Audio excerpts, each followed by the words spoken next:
लोकसभा चुनाव 2019 में बीजेपी की जीत सुनिश्चित करने के लिए प्रधानमंत्री नरेंद्र मोदी ने अमरोहा में चुनावी रैली को संबोधित किया।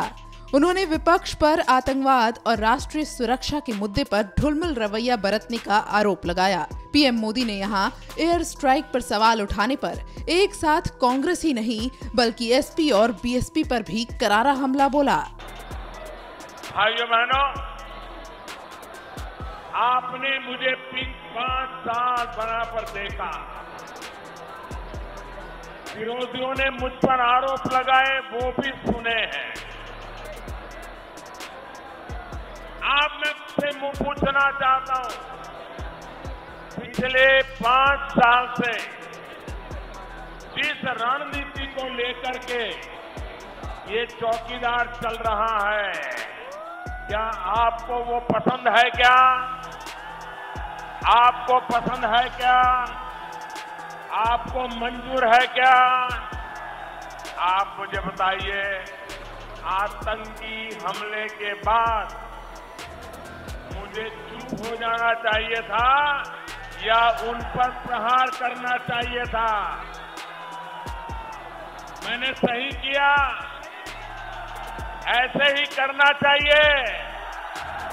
देश के नागरिकों की रक्षा के लिए कड़े से कड़े कदम उठाने चाहिए कि नहीं उठाने चाहिए?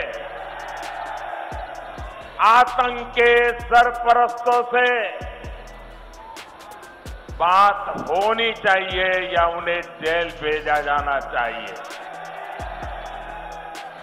ये सारे काम कौन कर रहा है?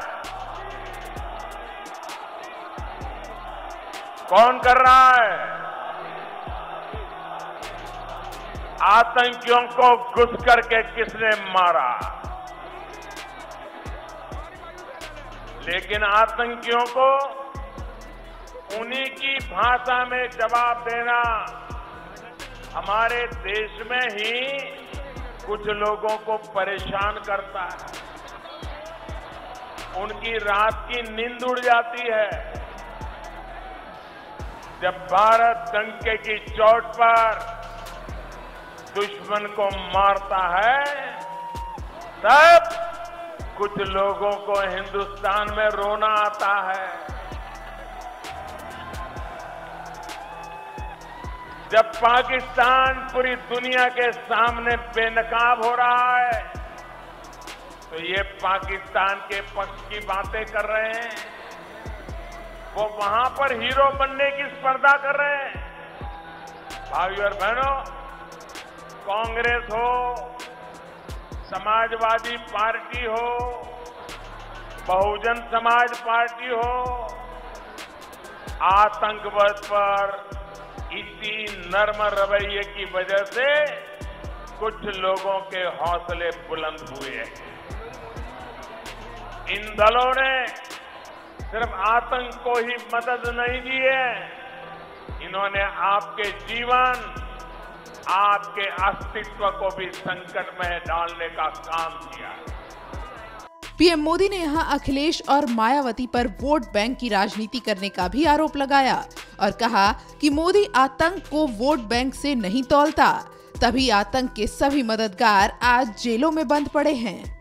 साथियों, उन दिनों को याद कीजिए जब उत्तर प्रदेश में सपा की सरकार थी, बसपा की सरकार थी, दिल्ली में कांग्रेस की सरकार थी। तब क्या होता था? कभी लखनऊ में बम फूटते थे, धमाके होते थे। कभी रामलला की जन्मभूमि अयोध्या में धमाके होते थे। कभी भगवान भोलेनाथ की नगरी काशी को दहला दिया जाता था। कभी रामपुर के सीआरपीएफ कैंप पर हमला हो जाता था। अक्सर इन हमलों के तार यूपी के अलग इलाके, दूर दूर तक इलाकों में जाते थे। देश की एजेंसियां बहुत मेहनत से उन हमलों में शामिल लोगों को पकड़ती, लेकिन वोट बैंक की अपनी सियासत की वजह से बुआ भी और बबुआ भी उनकी सरकारें उनको छोड़ देती थी। साथियों, ये हमले किसके खिलाफ, ये हमले कौन करा रहा और क्यों सपा बसपा ऐसे लोगों पर मेहरबान थी, ये आज उत्तर प्रदेश का बच्चा बच्चा जानता है। साथियों, अब बीते 5 वर्षों से धमाके रुक गए कि नहीं रुक गए, बम बंदूक की आवाजें बंद हुई कि नहीं हुई, निर्दोष लोग मरना बंद हुआ कि नहीं हुआ। भाइयों बहनों, धमाके इसलिए रुक गए क्योंकि दिल्ली में आपने एक चौकीदार को बिठा दिया। आतंकियों को पता है वो एक गलती करेंगे तो मोदी उन्हें पाताल में भी खोज करके सजा देगा।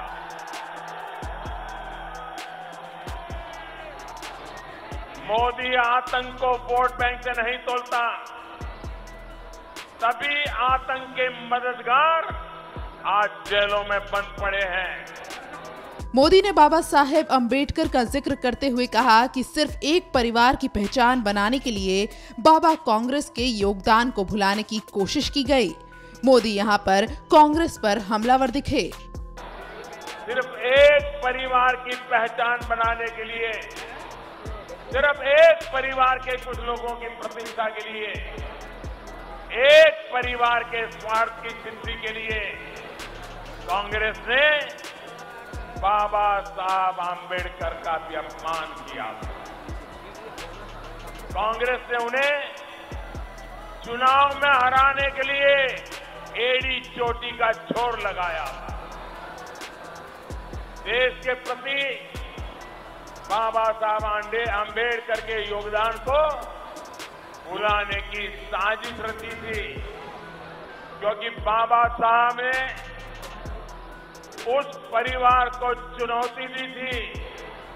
इसलिए बाद की पीढ़ियों ने भी बाबा साहब से निरंतर बदला लिया।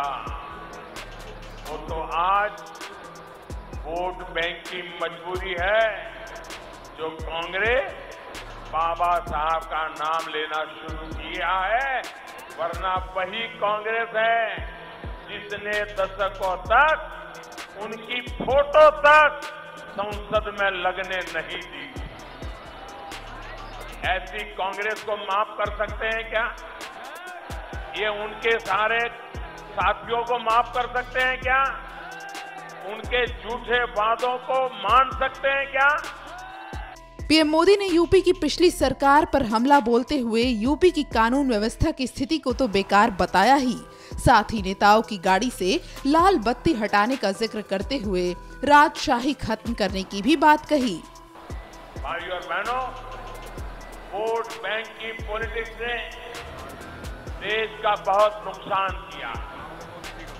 याद करिए, पश्चिम यूपी में पहले गुंडागर्दी की, कानून व्यवस्था की स्थिति क्या थी। समाजवादी पार्टी की सरकार के समय अपराधियों को खुली छूट मिल गई थी।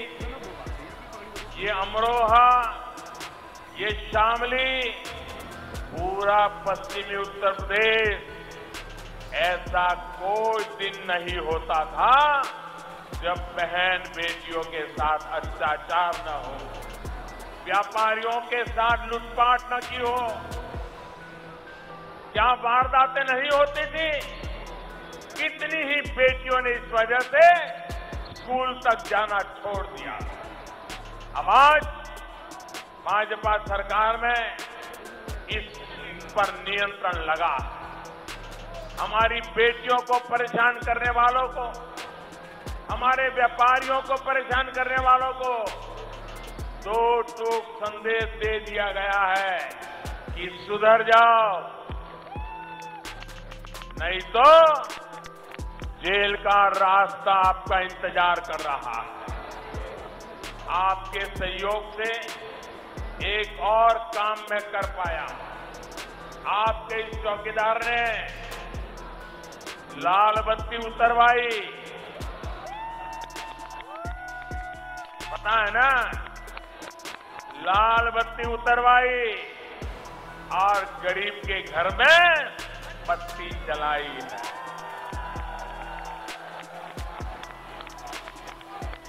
बड़ों की लाल बत्ती चली गई, गरीबों के घर में बिजली पहुंच गई। बता दें कि चुनाव बेहद नजदीक है और पीएम मोदी धुआंधार रैलियों में जुटे हैं।